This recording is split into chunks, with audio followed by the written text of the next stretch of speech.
Deepanshu DJ, Deepanshu DJ, Deepanshu DJ.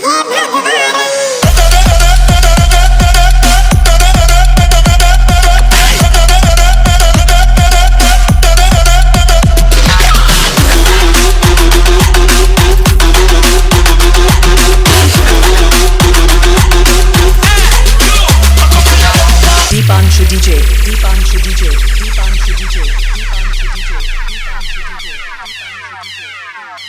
ये भगवारम, ये भगवारम, ये भगवारम। जिसे देख जमाना हो गया रंग, जिसे ओढ़ के, जिसे ओढ़ के, जिसे ओढ़ के नाचे रे पतंग। मुझे चढ़ गए भगवा रंग रंग, ओ मुझे चढ़ गए भगवा रंग रंग। ये भगवारम, ये भगवारम, ये भगवारम, ये भगवारम।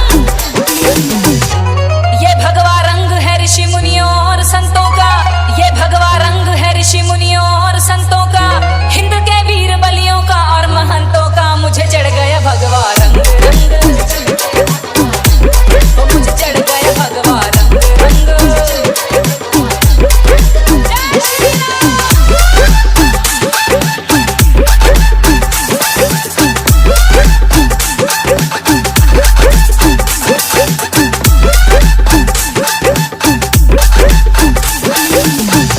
ये रंग रंग लिया माँ भारती के वीर लालों ने, ये रंग रंग लिया माँ भारती के वीर लालों ने।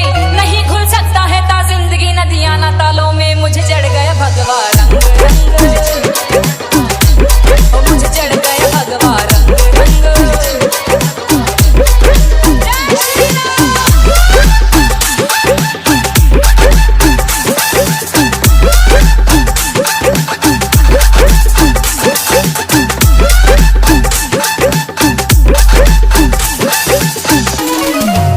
ये वो रंग है जो जनक लली के मस्तक से आया है, ये वो रंग है जो जनक लली के मस्तक से आया है, जिसे अंजना के लल्ला ने चोले में रंगाया है। मुझे चढ़ गया भगवा रंग रंग, ओ मुझे चढ़ गया भगवा रंग रंग।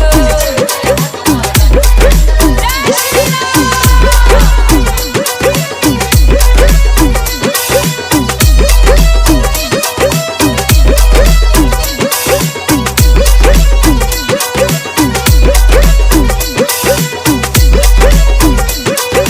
Deepanshu DJ, Deepanshu DJ, Deepanshu. ये वो रंग है जो श्री राम जी के मन को भाया है, ये वो रंग है जो श्री राम जी के मन को भाया है। अवध को छोड़ते समय प्रभु ने तन रंगाया है। मुझे चढ़ गया भगवा रंग रंग,